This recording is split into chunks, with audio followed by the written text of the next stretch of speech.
Good evening and welcome. My name is Jeremy Cammey, events architect here at Indigo. Thank you for joining us tonight. First and foremost, I hope you're safe and I hope you're healthy. We know that these are uncertain times. We're now in month 10 and a half, 11 of the lockdown, and it's exhausting, it's frustrating, you're fatigued. And as we pivot and refocus, this is a perfect event tonight to put that negativity aside, to focus on positive energy.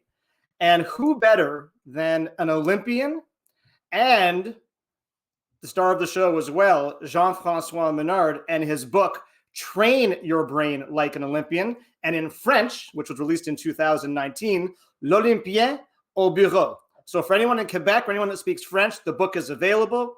We're ordering it back in again, and it's actually available in our Quebec stores as we speak. So thank you for joining us. And now on to the introductions. And in true Olympian fashion, we need to have some music. So this is authentic. We hope you enjoy it as we do these introductions. Here we go. François Ménard from Montreal is a mental performance expert who coaches high achievers in all walks of life. He is the founder of Cambio Performance, specializing in mental training and leadership coaching.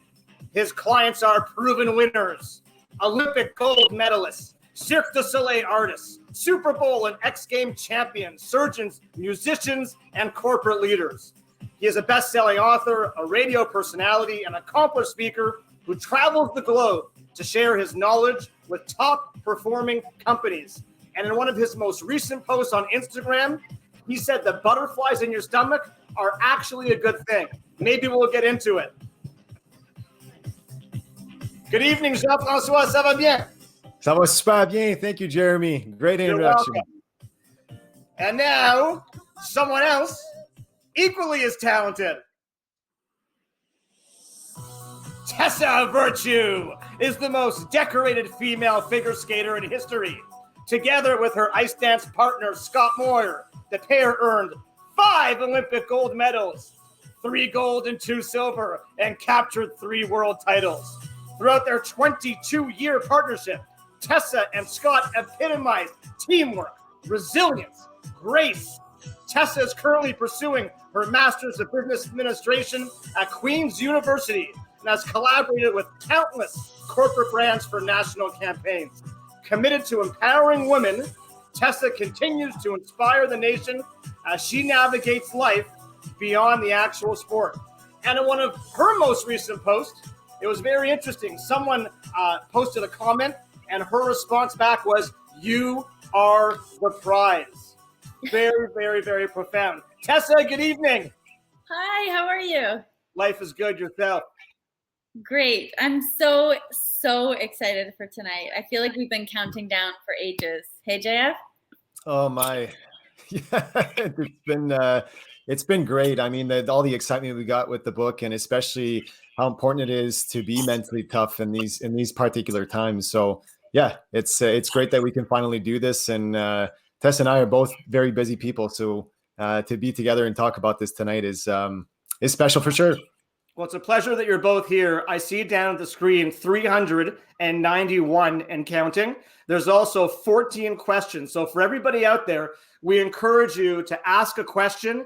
And what I will do is I'll come back after the interview, about 20 minutes in or 25 minutes in, and I will resurface those questions and we'll get to as many as we can. In the interim, Jean-François and Tessa, over to you, and then I'll come back soon. So enjoy the interview. All right. Thanks you, Jeremy. Thanks for the All intro. right. So, yeah, well, one thing's for sure. I'm going to hire Jeremy to introduce me for all my speaking gigs now. I mean, yeah.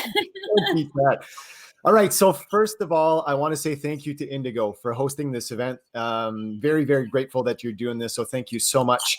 Also want to thank officially ECW Press, my editor, for this wonderful project. Awesome. Thank you so much. It's been great working with you guys. So for you folks out there, just to put you in perspective, we have about 35, 40 minutes-ish. And, Tessa knows me very well. There's no way we're going to do something without structure. Planning is what I do. So we're going to split this in 3 segments. The first segment, we're going to talk particularly about why mental training is important.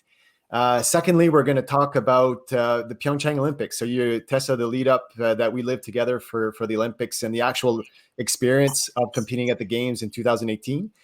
And then the third segment, we'll talk more about how to use mental training outside of sport. Because in the end, this is what the book is about. And as we all know, dealing with pressure and being focused is not only important in sport, but it's important in everything we do, right? So before we get into it, Tessa, I have a question for you. What's more nerve-wracking, doing a live event for Indigo or performing at the Olympic Games? I mean, I have to say, I have butterflies right now. I'm kind of nervous. And I'm also having a real moment of seeing those two chairs behind you in your office. Oh, yeah. About the countless hours spent there strategizing and planning and sharing fears and doubts and conquering a lot of those things. I mean, so much happened right there in that space of yours. So it's nice to get the visual. All right. Well, if you get a little bit too nervous, well, your former mental coach is here, so I'll give you some tips and reminders on how to deal with those nerves. And it is about you, so I'm happy to play cheerleader and support staff, so we can flip the script a little. Okay, so let's start with the first segment, the importance of mental training. So, everyone knows, how talented you were, and you were a hard worker on the ice, hard worker in the gym. But I would argue your secret weapon was how much you valued mental training. And so I think it's a great way to start this interview is just to tell us a little bit more on why. Like, why is that so valuable for you, and why did you put so much emphasis on mental training? Well, it's interesting as athletes. I mean, we spend so much time training our bodies to be in peak physical condition. And you mentioned the gym, the endless training sessions on the ice, and there's so much focus around that. But at a certain level of competition, skill set is high across the board. And the difference maker can be how you handle pressure. And, it's interesting. Scott and I spent, 2 decades of our career really focusing on our partnership communication. We did a lot of marriage counseling and sports psychology, but without that emphasis on peak performance and really preparing to be our best in one key moment. Of course, that came through a little bit of experience. Yeah. But it wasn't until those last 2 years with you that we really became students in that respect. And I feel it was a steep learning curve, but it was also one that just paid such dividends. Well, it's interesting you say that, because in the first chapter of the book, I talk about, and let me see if I can find it quickly. Here it is.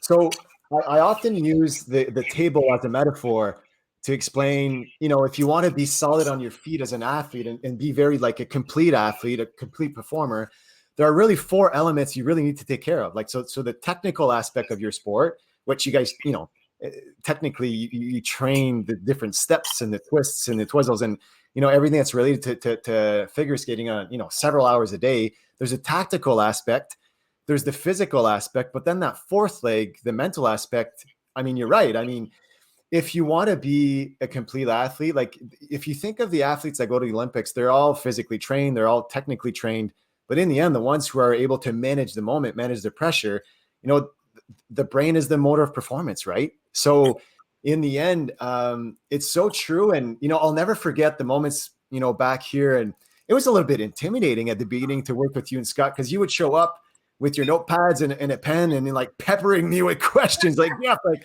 how can we use visualization better? And, how can we focus better in this moment? And how can we deal with nerves better? And I would plan an hour and a quarter, an hour and a half with them in my office. And in the end, we were here for 2 or 3 hours. Yeah, we brought snacks. yeah, you brought snacks. But in the end, you mentioned becoming better students. You guys were truly students of the game. And that's what I really admired from you guys. And even maybe just to finish off this segment, there's a special moment that I loved witnessing, is the way you prepared for competitions. And, every athlete has these very specific warm-up routines to get ready for competition. And you would always take a moment and go like hide somewhere in the arena and do something special. Can you tell us more about that and what you would actually do? Well, are you thinking about the hug? No. Well, the hug was another unique thing, but about going over your notes. It it was always like super interesting. The first time I saw you do that, I was like, is she doing homework or what is she, from like schoolwork? But going over your notes to make sure that you were mentally ready as well.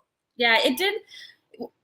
What was so striking about the beginning of our work with you was the importance of routine and structure. And nothing was a surprise when we got to competition because we had simulated, planned for, and we were ready for every single moment, whether that was at the hotel, en route, at the venue, or right before our music started.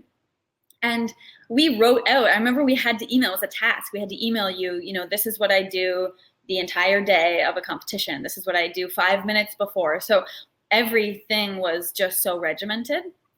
And one of those things that I scheduled in was reflecting on my notes, because it was a great way for me to realize that we were ready. We had prepared. And sometimes I would see a little anecdote or an acronym or something that would just trigger something in me, give me that extra boost of confidence and take me back to when we had talked about it originally and allowed me to take the ice a little more fearlessly. Well, if I may, we can compare that to like a student at school that has studied for their exam, and in that moment just before the exam, when you go over all your notes and you realize, like, I know everything. There's nothing else to do, and I call that transforming yourself from being confident to being convinced that things will go well. And that's something, you and Scott were great at doing is, that transformation. Like, the last thing I'm going to add to this segment is something I really, really admired from you is the way you were able to perform on demand. Like, it was so interesting to see you, like, if we would have breakfast in the morning before competition, you were yourself. You're the real Tessa. You'd easygoing, like just chit chat about everything and nothing. But then there was a transformation, really, like, and I got to work at Cirque du Soleil, as you know, for many years, and I got to see some of the best clowns, some of the best performers from around the world.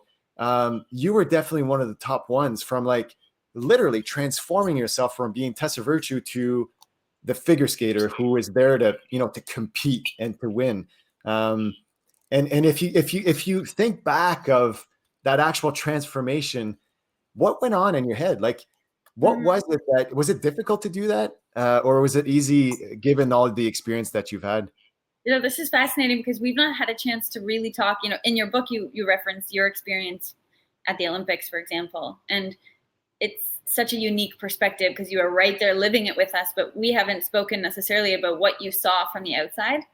I think reflecting back now, I worry and wonder if people thought I was very cold in the sport, because it was one of my coping mechanisms that I went into my shell a little bit. I think I sort of felt like I physically put this barrier around me, and I was all about conserving energy as much as possible. And it was a tough thing sometimes with Scott because he's so gregarious. He'd walk into the rink and want to be hugging people. And remember, we had to manage that eventually. I think he put headphones in, whether he was listening to music or not. That was a little tip. But it was just sort of part of my, okay, I'm getting into character. I'm taking time for myself. And it was a visual thing, as if the energy was vapor. I didn't want to give any of it to anyone else. Yeah. So I do worry about from the outside if ever I was like seemingly cold or, unknowingly mean. It wasn't that. But in the end, you were locked in. You were in the zone. And I think there's probably a lot of your competitors that admired that. They were probably jealous that you were able to do that. And some of your competitors weren't able to do it as well as you guys could. But it just reminded me of my days at Cirque du Soleil and witnessing some of these best performers on stage. You guys were unbelievable athletes, but you're unbelievable performers. Like, performing on demand is not an easy thing to do. So, all right. Segment two. And the reason we have structure, Tessa, we could talk for hours. So we got to be mindful of the time. Okay. So you guys, you do 2 Olympic Games, Vancouver, Sochi. You decide to retire after Sochi, and then two years later, you decide to come back and make a run for Pyeongchang. You have 2 years to get ready, not 4. For some people, they might think, 2 years is plenty of time to get ready for the Olympics. Really isn't in many ways. Like, 2 years is quite short, and it goes by quite fast. The question I have for you is, why did you guys come back? Like well, I mean, I know because I was part of the process, but for the people listening to us, I really like this. I really like this story. And I think it's important that, that you share why you guys decide to come back. There were two key components to that decision. One, this really powerful force, the sensation of knowing that we had more in us, that we had more to explore, more to learn, more potential to tap into. And two, doing things differently. Having that chance to step away from competitive sport and realizing, I think if we had the chance again, I would really capitalize on this, or I would mentally think about it this way, or, this is the style we would want to do. I think all of that it would have eaten away at us had we not had the opportunity to dive back in. And a big part of that driving force was really just improving. Like, we just wanted to be better, and we wanted to do things on our own terms. On your own terms. And I remember asking you and Scott that question when you first came into my office. And, what you just said is basically what you told me back then. But one thing that you did mention was that you guys missed competing. You just, that feeling of like having to get ready and perform on demand. You guys were doing a lot of shows and stuff, and I think you really enjoyed doing that, but it's just not, it wasn't the same. And the fact that you had more to give, you guys had to explore it. And we made it, you remember, like, we made it your why. Because in the end, you knew that, 2 years leading into Pyeongchang it wasn't going to be easy. And, as much as we see you guys performing on TV, you guys look flawless and perfect. And, like, everything is lovey-dovey. Like, what happens behind the curtains is not always easy. Like, training is not easy early in the morning. And sometimes there's aches and pains to deal with. And I really think that for everyone listening to us, to identify why you do what you do. Like, why do you spend 40, 50, 60 hours a week doing your jobs? Or why are you studying a particular, subject? Or why are you an elite athlete? Because in the end, elite sport, like a lot of tough, professions, you push your limits all the time. And I think understanding your why gives a vision, it gives a direction. So when you derail, you can always come back. Totally. It's a powerful anchor. And even I remember writing our why on that whiteboard behind you, and I had a photo of it on my phone. And there were oftentimes, in those hard moments of struggle, that you would say, well, why are you going to go to the rink tomorrow? Why are you going to go to the gym? And I would say, well, I should do this because it will help my skill set, or I should do this. And eventually, if we talked in circles enough, those should change to I want to do this because this is my why and this is my goal. Oh, sorry, I don't think that was proper English, but you know what I'm trying to say, like wrapping that back around to, oh yeah, that's why. That's the most powerful thing that is propelling me forward. Because in the end, when you truly want something, you'll do whatever it takes to get it. And we talk a lot about that in the second chapter when I talk about particularly about motivation.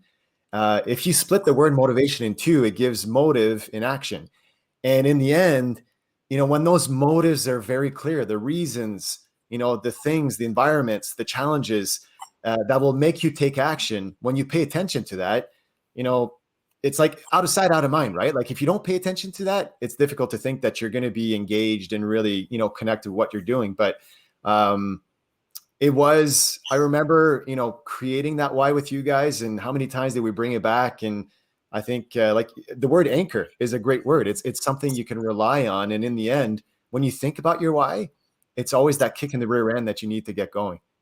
Well, we need that reminder of, like, it's all about delayed gratification, right? And sometimes it's easy to forget about that when you're in that daily grind. But when you have the reminder of the long-term goal and perspective, I think that really helps. Yeah.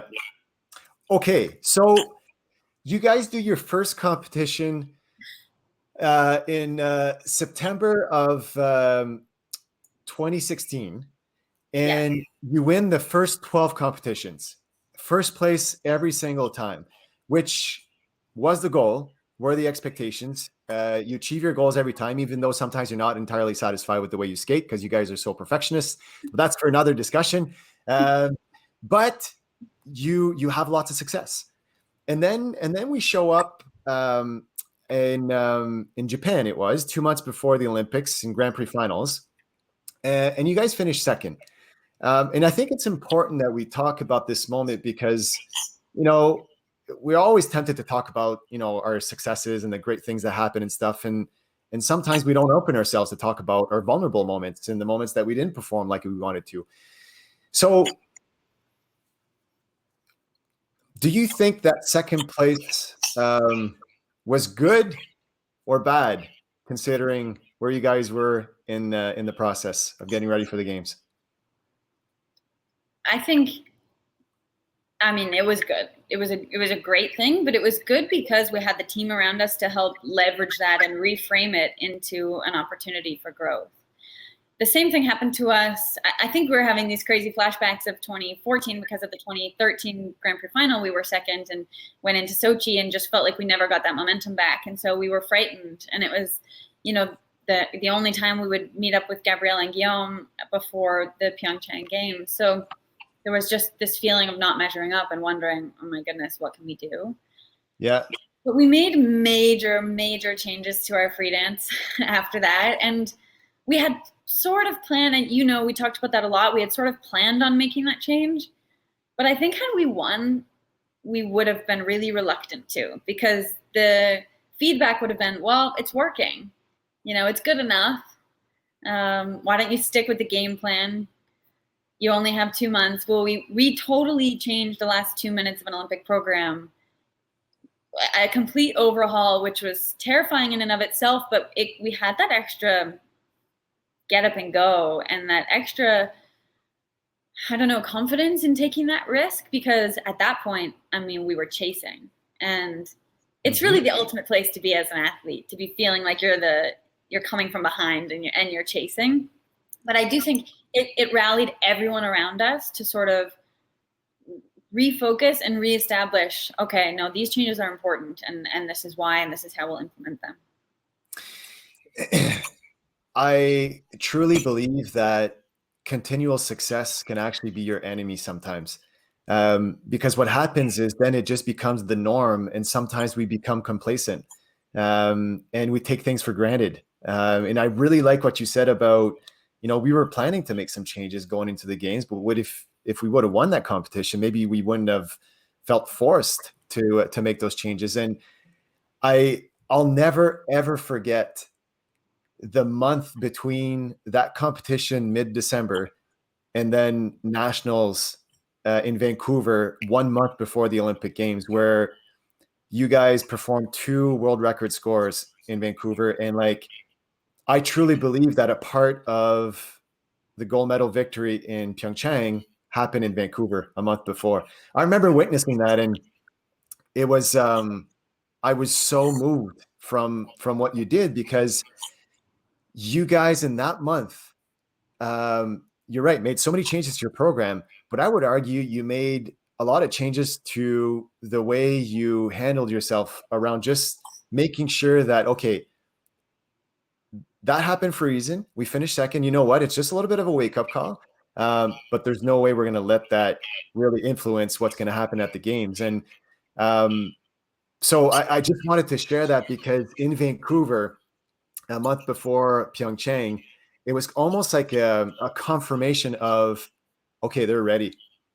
They're ready for the games. And it's, maybe talk a little bit about that, because the last month before the game was almost just like polishing and fine tuning, and just we're on a highway, and let's just roll into Pyeongchang. Right. Yeah. Let's get on the plane rested and ready at that point. Do you remember watching our training videos before we competed in Vancouver? We had 2 run-throughs taped, 1 short dance and 1 free dance. And I think they were from the day that we traveled to Vancouver. And we didn't feel great physically because we were just exhausted. We were so depleted. And it was the very first time in our entire career that we watched videos of ourselves and actually kind of liked them. We looked at each other and said, oh my God, oh, okay, that's not so bad. Or I like these changes, or I love what you're doing there. And that gave us such a boost. And it was such a first that I think I just remember that moment as being so pivotal, so that we took the ice in Vancouver with an extra little pep in our step. Well, totally. And just to, maybe conclude that experience in Japan and leading up to the nationals, you know, I'm often asked to define the definition of mental toughness. And the way I define mental toughness, and we talk about it in chapter 4, I think it is to choose to have the right attitude in moments where you're not supposed to have it. To have the right attitude when things are going well, I mean, that's easy. Anyone can do that. You're not mentally tough when you do that. But what was super interesting is you guys were frustrated after that second place in Japan, and you weren't happy with the performance, but you didn't stay stuck in there for very long. And it didn't take much time that it was like, okay, now we're getting on a mission here, and we're getting to work. It's down, getting down to business. And let's make sure that we take this as a positive in the process, and make sure that we are going in 2018 on fire. Right. And a lot of that was being comfortable within the uncomfortable, which is one of your biggest things. It's in the book. And also, I'm going to be very found out here in this talk, because everything I go around saying and preaching in interviews and corporate talks and with anyone who will listen, it's really all of your material that I've learned from you. So I'm so happy that it's out there for the world. But yeah, like that was part of the process, was being uncomfortable, was pushing ourselves and not getting complacent. And so every time I woke up with that anxiety of, ooh, this is going to be a tough day at the rink, I just had to relish in it. And in fact, just embrace it and think, oh, this is the joy. This is where the satisfaction comes in. Okay. You're setting up the next point perfectly. Okay. So there's a ton of stuff that, we worked on getting ready for the games, but there was one acronym that you really, really enjoyed. And, acronyms and visual concepts and stuff, these are important because we can rely to that. We can remember, right? And the acronym you really enjoyed was from the word fear. And, there's a few acronyms on there. If you Google, fear acronym, the most common one is fear is false evidence appearing real, which it's true. Fear is about, it's a story we make up about something that could potentially happen. It's not necessarily true. But what was your acronym of fear that you truly, truly connected with, and in the end kind of became almost a guiding light going towards Pyeongchang? Yeah, certainly a mantra. Face everything and rise. And I loved it because I felt emboldened. There's this misconception, I think, with sports psychology, you could speak to this more, is that, you need to drive out all the negative thoughts and only fill your head with positivity. And that's a bit rainbows and butterflies. And instead, face everything and rise was acknowledging the fear, acknowledging that as very real, and busting through that door anyways. And it just made me feel brave and courageous and fearless, but really grounded at the same time. There's one thing you told me, and I don't know if you remember exactly what I'm about to say, but it's verbatim. I remember like it was yesterday. You told me the first conversation we had in the new year of 2018. And it's a funny thing. We wake up on January 1st and it's like, oh, the Olympics are coming, it's the year, I sometimes envy summer athletes for that reason, because they have, more time. In the year.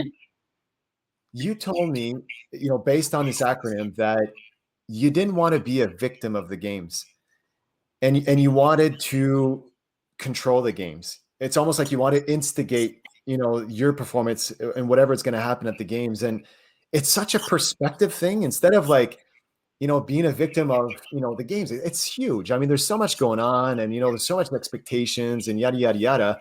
And I think the acronym for you was just a great reminder that no. This is how the games are going to go. This is how I decide exactly. This is how it's going to go, and it's a sense of control. Yes. Whereas where you see it otherwise, it's kind of like, oh, well, I don't know what's going to happen, and I'm not sure how it's going to go. Well, the same way that we had lengthy discussions about, do we want to know how Gabrielle and Guillaume skate? Do we want to know their score?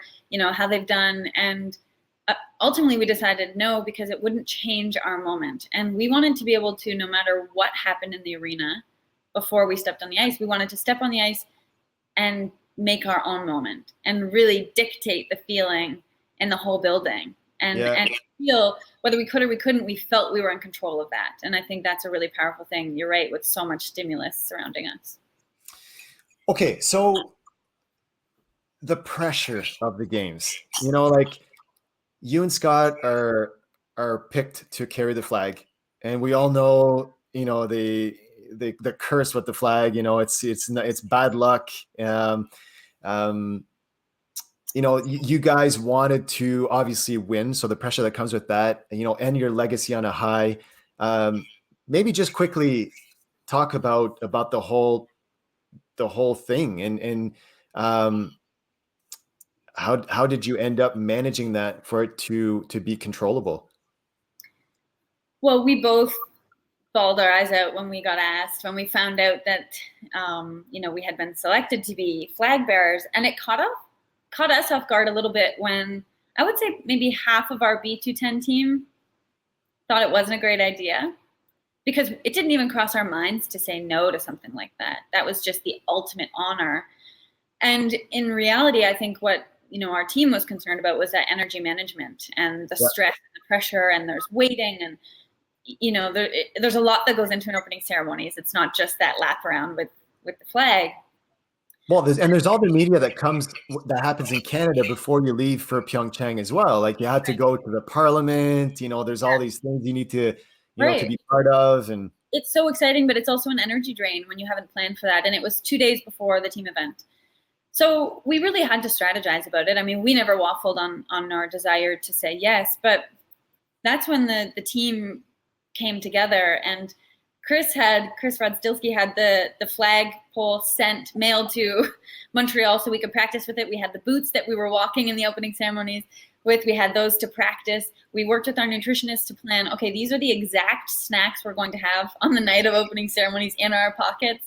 You know, everything down to a T was considered and thought of. So we just managed it with preparation. And allowed ourselves, okay, we're ready for this. We're focused on our sport. But for those few moments when we were walking with the team, we really allowed ourselves to feel like Olympians and to take in the magnitude of the games. And I think having that opportunity then allowed us to get back to laser focus on the ice. You know, we could embrace that and feel that celebration. But that's because we had the right people around us, I think.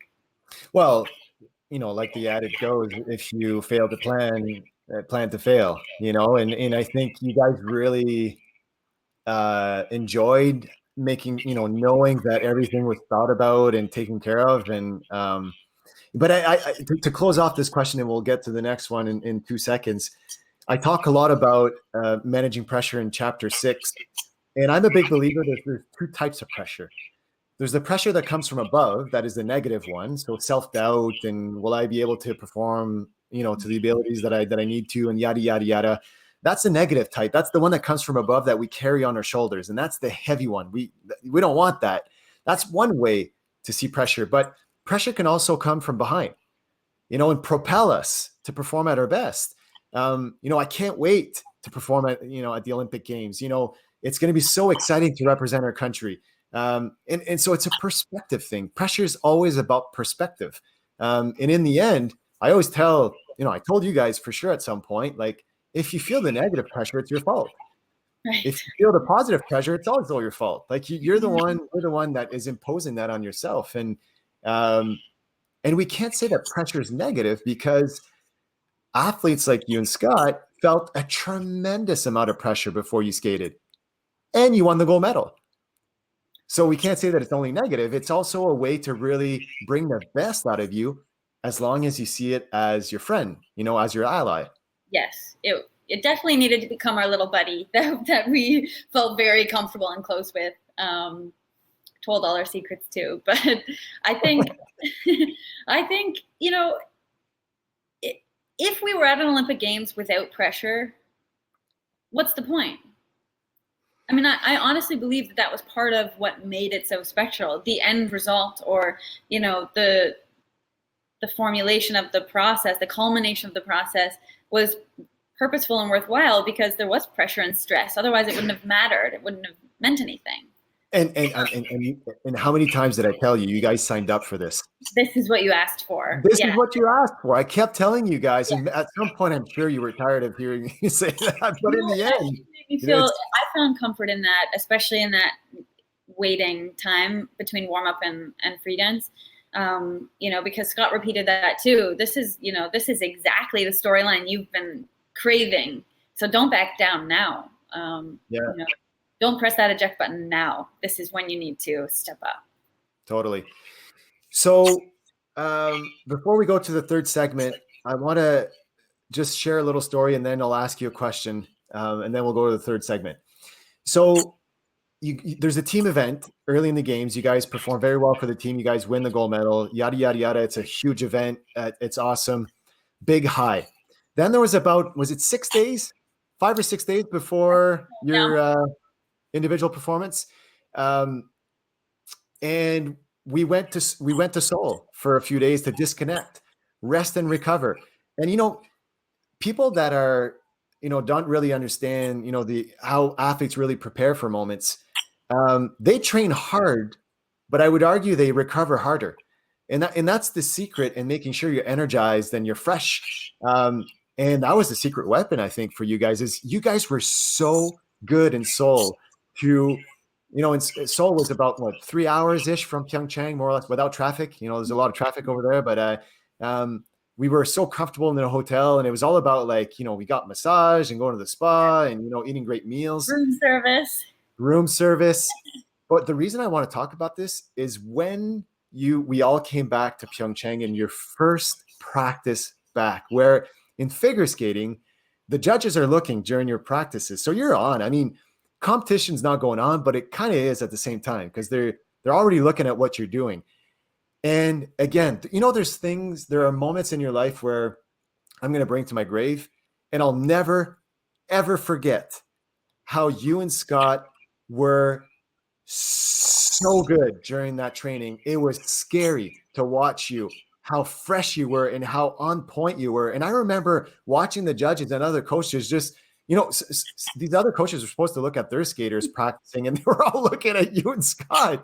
And it was kind of like that moment where it's like, okay, they're ready. Like, yeah, there's nothing else to do. Yeah. I mean, it's funny you say that athletes are good at recovering, because I think we needed to be, but it's not the instinct or the natural inclination, especially at that moment. We had a few little tweaks to make, and you just want to feel like you're progressing or doing something. And so to realize that recovering was important.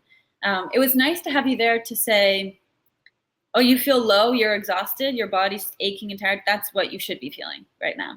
So that I wasn't lost in overanalyzing the fatigue, but really just thinking, oh, this is how I'm supposed to feel, and I'm going to feel better next week. So living in that low and just planning for it was critical. But I remember that practice back too. Well, in Seoul, I mean, a big day for us was planning to find coffee. We would have to go and walk and find a coffee shop for us, just traipsing around. And it was nice to kind of step outside that Olympic bubble. But when we came back, I mean, talk about being on a mission. I remember that practice too. And this is going to sound pretty conceited, but at the end of the time with our music, I whispered to Scott, I said, that's how you win the Olympics. And I'm convinced that was a big reason why we were able to. You're so right, because oftentimes we think we need to do more in important moments. And in the end, sometimes it's doing less, making sure you can be fresh. The actual performance, we'll talk about this for 2 minutes, and then we'll go into the third segment. For people who watch this on TV, especially your free dance, the last one, both dances were awesome. But the free dance, it's easy to watch that and say it was perfect. It was flawless. And I'll never, ever forget again, you coming off the ice and telling me like, oh my goodness, I was distracted a few times during that performance. But what we need to understand with some athletes like Tessa is they get distracted, but they're not distracted for long. And we had worked so much on you creating this ability to catch yourself projecting in the future, like, there's 30 seconds left, or thinking about the pain, and just quickly bringing your focus back on what mattered, like, gliding on the ice, or like, feeling Scott, or so maybe if you could talk a minute about that. It wasn't flawless, it wasn't perfect, but you were so good at catching yourself being distracted and bringing it back, and in the end, it didn't really affect the performance. Well, I think before, in the previous chapter of our careers, having those lapses of focus would have really given us a jolt. And we would have felt like, oh, I wasn't focused that entire time. It mustn't have been great. And in the end of our career, we actually not only planned for those moments of shifting gears, but we embraced them. So I so remember skating over the Olympic rinks and having that, oh my God, I'm skating over the Olympic. It's happening. This is what I've been working for. It's happening right now. And that moment just then allowed me to snap back and say, oh, that was a moment. I'm going to be focused on Scott now. And then we would talk and communicate. But it was a good thing because it allowed me to then be fresh back into the feeling of the performance. And I think just understanding that you can't possibly be, laser focused 4 minutes, on the world's biggest stage. And so giving yourself that grace period, or giving us anyways, that helped.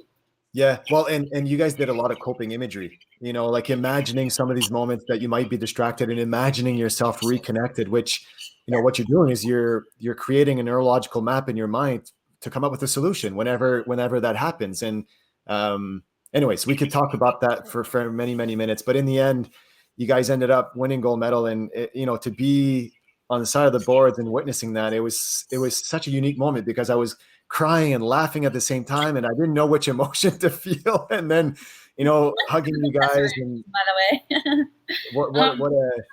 what a great moment. The cool thing in the book is also, I just want to say that, we were selfish and probably quite ignorant at the games of what you were going through.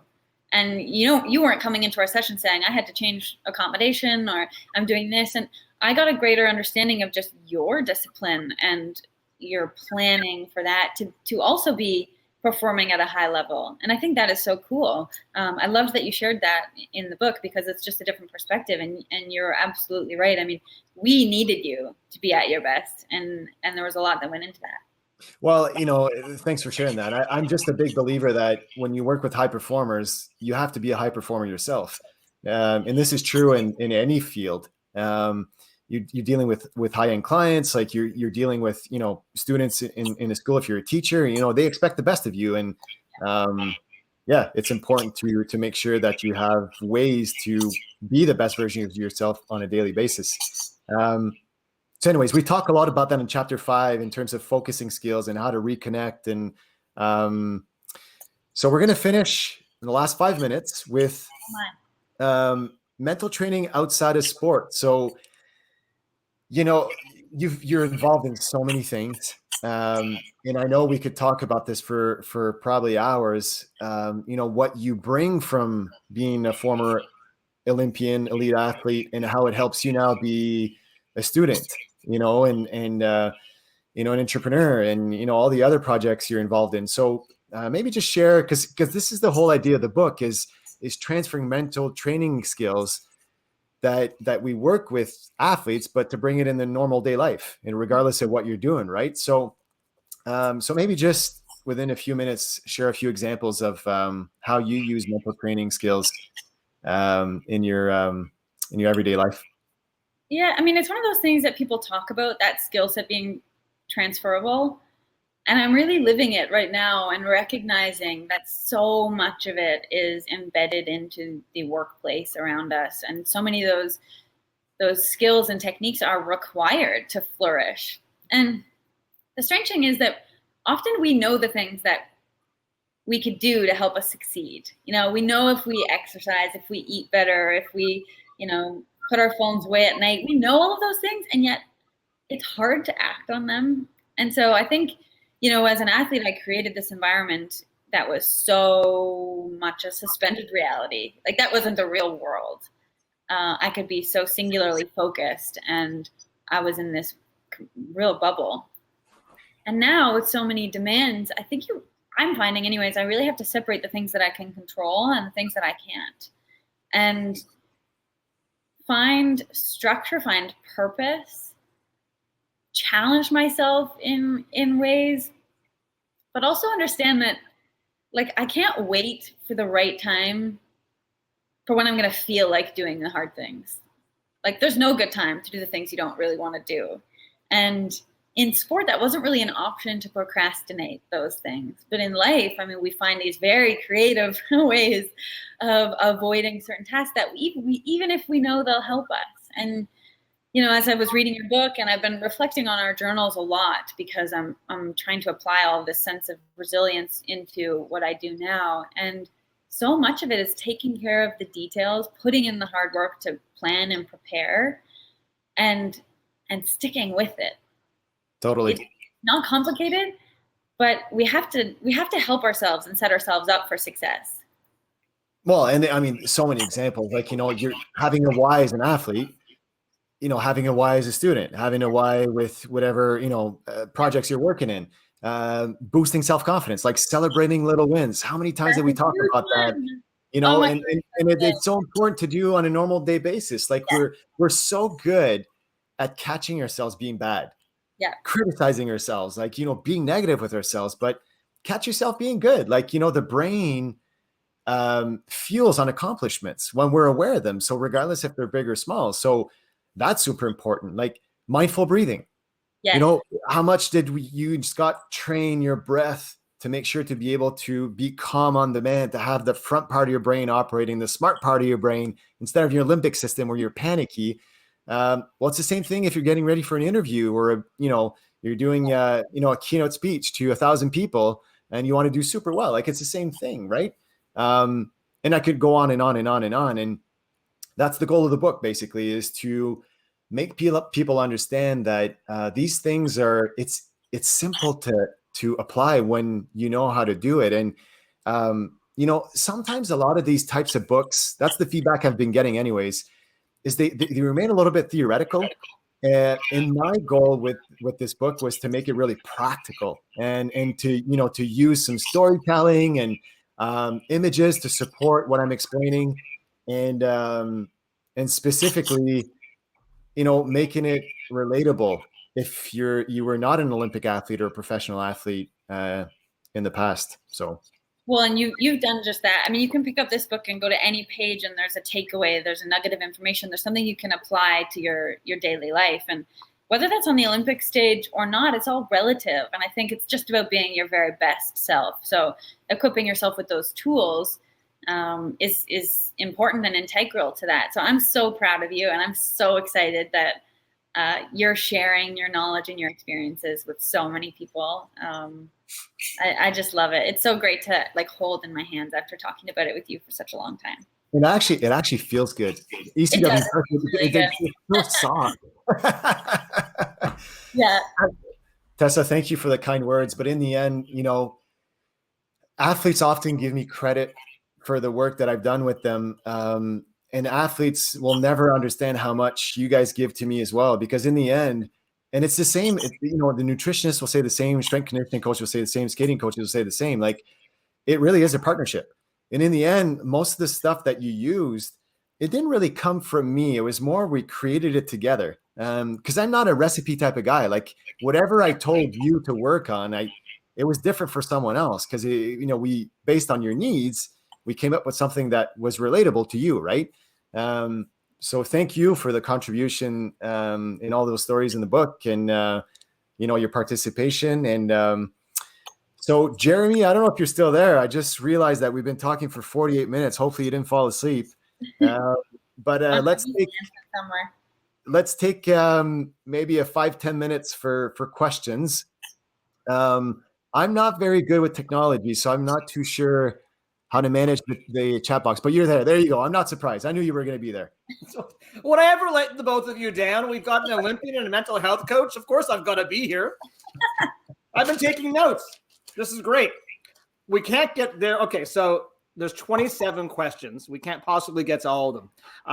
Because this was so engaging, we went over, which is great. So I'm going to ask the most voted, maybe the top 3. So here's the first. When you had injuries, as I'm struggling with chronic vertigo now, how did you stay positive and motivated through to overcoming those injuries? Oh, I mean, I'm so sorry that you're experiencing that. That must just be so painful. I honestly don't think I stayed positive. I think it's really hard through chronic pain to remain positive, and if that's the benchmark, then you'll be disappointing yourself day after day because it's hard and it's a heavy weight. One of the key factors in the end was actually finding ways in which I could like have a sounding board. So people that I could share that with. And, we want to be so strong and tough. And as an athlete anyways, I was taught to just sort of suck it up and grin and bear it and work through the pain. But the moment that I started admitting how I felt or how bad it was to Scott or to my coaches or to JF, I felt like, okay, it existed out there in the universe and we could deal with it practically. We could come up with a plan. When it was in my own head and I felt, unworthy or weak or, not strong enough to battle through it, it was compounding the issue physically. JF, I'd be so curious to hear your thoughts on that because, a lot of people would be experiencing something like that. Yeah, dealing with injuries is not an easy thing. And it's so easy to put your focus on what you're not able to do because you're injured. And it's so important to pay attention to the progress you're making in the recovery and to make sure you're doing something to get better. So what I mean by that is like when I work with an injured athlete, they're out, let's say for 2 months, I make them reflect on where they were a week ago or 2 weeks ago, and make them understand like, hey, listen, you can move your shoulder a lot more than you did a week ago. And it's, oh yeah, really? Yeah, it's true. I didn't think about that. Because athletes often think about the future. Actually, not only athletes, we all do. Okay. We often think about, how long is this going to take? These are the things they're not able to do. But if you think of the progress and you become a little bit more motivated to keep working on your injury because you realize like, it's getting better. So that would be my piece of advice, is to make sure that you have the proper guidance, support, treatment to start with, and to pay attention to the progression. And at some point you realize like, oh wow, I am getting better. And at some point you get out of it. So. Yeah. And I hope you do. Then you'll be really grateful and celebrating every moment you're not feeling that crippling pain. I think, and that was from Paulina. So Paulina, we're wishing you well. Next question, I think, for both of you from Steffi. 10 votes on this question. What is your strategy? This is for both of you. What is your strategy in dealing with imposter syndrome at work?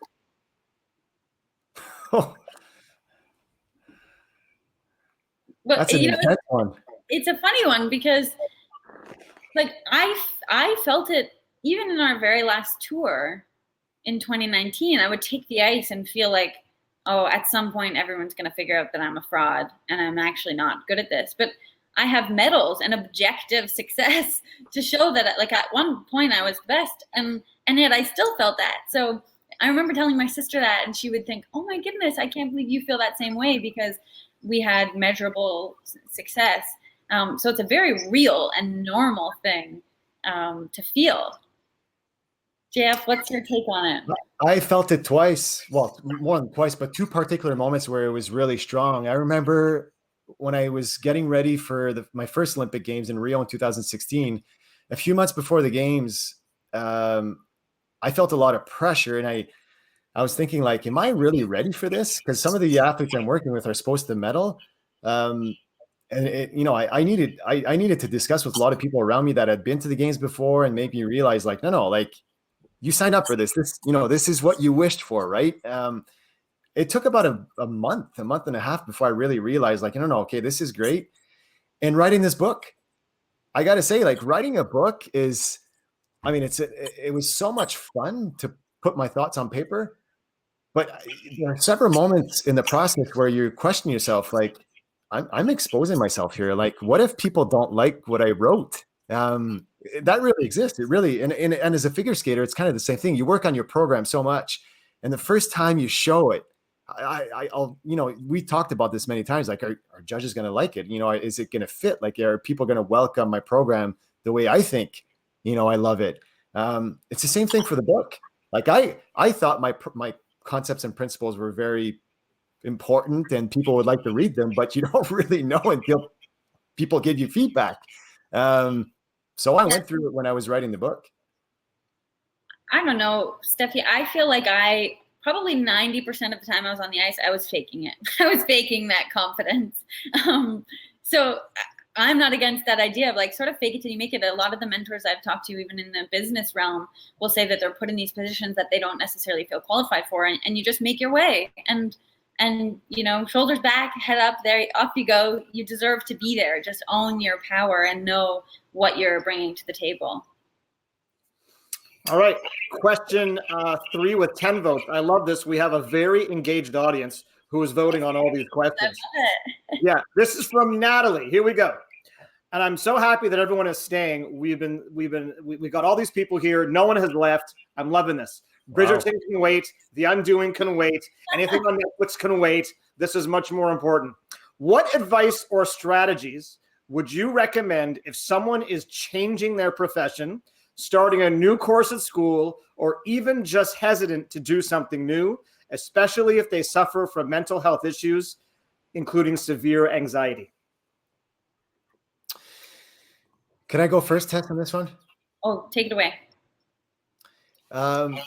What I'm about to say might be a little bit cliche, but it is so important. It's so true that it works, is to make sure that you truly, truly like and enjoy what you're going to throw yourself into. Because if you're going to spend several hours a week doing something, I mean, and you don't like it, it's going to be long. And I challenge people all the time. Like, my reality now is, so I work a lot. I still a lot with, Olympic and pro athletes and stuff, but I work a lot with executives and, medical practitioners, pop stars, politicians.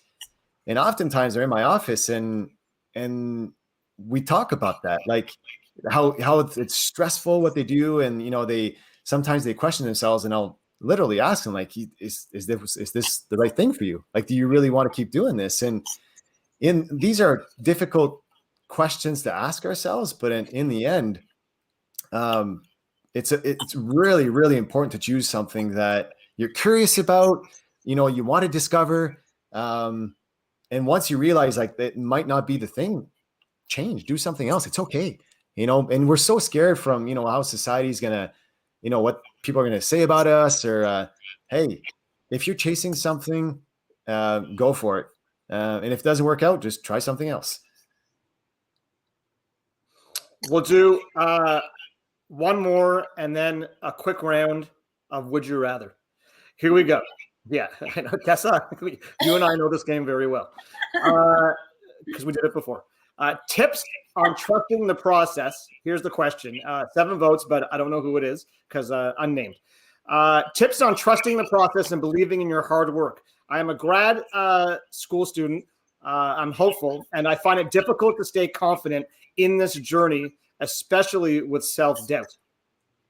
It sounds like a lot of, and maybe Jean-François, I'm wrong, and maybe I'm not, but my understanding is, based on this question, that we have way more negative thoughts on a daily basis than positive thoughts.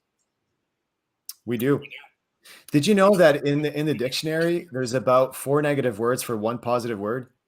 When we talk about emotions, there's about 4, it's equal 4 to 1, more or less.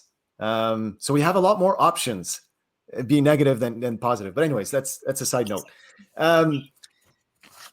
Well, Tess, I'm going to ask you a question, and we're going to discuss about this. So you're starting an Olympic cycle, which is similar to, an undergrad program, or it's 4 years. So do you think about the Olympics every day, or how do you chunk that down to make sure you're focused on the right stuff? Well, that's actually the challenge, to not think about the Olympics every single day. I think trusting the process is an interesting one because, we even got into some debates with our coaches when we would overanalyze the state of things and want to do more. Or And a lot of that, and then that's why I like to write notes, is because it's nice when you can go back and see something tangibly that you've accomplished or that you've done, and you can reflect on that. And sometimes we need those reminders in order to remember where it is we're heading and what direction we're heading in. And I guess the question becomes, how long do you trust the process, and when do you know when to recalibrate and switch gears or change direction? You know, and part of that is like an intuition thing, I think, or believing in your pursuit. But trusting that, like for me, I have this visual of knowing that it's always an up and down. And so actually when I'm living the highs, I'm a little bit worried because I know what's coming next is a low. But when I'm in the low, then I just sort of think, okay, I need to sort of get through this, knowing that what comes next is an upswing. And that's just the natural, like being able to zoom out and get some perspective and scope on that, I think really helps. I'm not sure we've really answered that question though. Well, Tessa, I'm going to piggyback on what you said. What you said was spot on. And I'm a big believer that the best way to manage uncertainties is by managing the certainties. We don't know what's going to happen in 2 months and 6 months and a year. For the student, you have no clue how your class is going to go in 6 months or in 12 months. And you can think about it for hours, but whatever you're going to think about, it won't happen that way. It's just, we don't have a crystal ball. And I like the metaphor of if you're driving a car at night in the country, you're driving from Montreal, let's say, to Toronto. Okay. It's a 5-hour drive in the country. You're not taking the highway. You're going by the side roads, and you know, you're going to Toronto. That's your end goal. But you're not thinking about Toronto the entire time. What you're paying attention to is what the lights are projecting in front of you. You just, you know, the first 75 feet in front of you, that's all you're paying attention to. And the more you do that, you're going to get to Toronto safe and sound. So I'm thinking of like transferring this metaphor into a university program, like just focus on the next week. Just be very good in the next week, and whatever you have to deal with, that's certain. Those are certainties. And by doing that week in and week out, at some point you realize like, wow, time flew and already I'm at the end of the semester and things are going great, you know? And that's the way we did it with you and Scott, Tess. Like, you know, that 2 years was really intense. And to think about, we need to be ready for Pyeongchang all the time it was overwhelming. But to chunk it down per performance, week in and week out, by keeping a short-term, you know, thinking in terms of short-term future, you diminish the anxiety because it's within your control. It's right there. So. Okay. And finally, the last segment, Jean-François, as you say, the last segment will be Would You Rather? These are questions that none of you have seen before. They are very fast answers, only 3 of them, but we'll see how in sync you are. You have to answer at the same time. Are you ready? Yes. Good start. Okay. Here we go. Only be able to use a fork or only be able to use a spoon? Answer now. Fork. Okay, that's pretty good. Be compelled to high five everyone you meet for the first time, or be compelled to dance with everyone you meet for the first time? Answer now. High five. Oh. I feel I do the high five thing already. Yeah, but wait a second. Tessa's a great dancer. I'm not. So that makes total sense. True. Okay. Well, Tessa, yeah, that's true. Tessa and we're both great dancers. Finally, and we have the video to prove Yeah. that's be completely invisible for one day, or be able to fly for one day. Answer now. Fly, without a doubt. Okay, fly without a doubt. Good. On that note, a final question, and I think this is important during these times, and I ask both of you. As now we're in month 11, and I think that sense of humor and being able to smile is very important. I'd like to know from both of you, what brings you joy?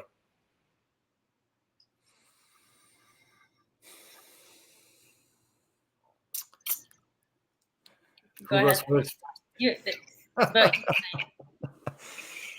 Listen, there are many things.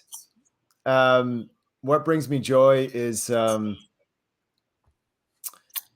professionally is to witness my clients live their dream.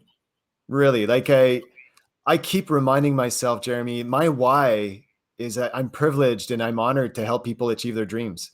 And I tell myself this every single morning, because in the end, I don't deserve to work with people like Tessa Virtue if I don't remind myself of that, because I am truly privileged to work with people that are chasing their dreams. So professionally, I would say that brings a lot of joy to me. Jeremy, that's so in line with your thinking always. You're so grateful. Like, I think you share that and you spread joy, whether you're dancing or engaging in conversations. So I love that tie-in. Yeah, I think making other people feel good brings me the most joy. How about you? How would you answer that? Pardon? How would you answer that? What brings me joy? It's a deep question, and I'm sitting beside an Olympian and a mental coach for Olympians. What brings me joy, honestly, is to see other people happy. I think that we need more positivity in this world right now. We need more energy in this world right now, and I think we need more giving, and we need to sprinkle this world with confetti, full of kindness.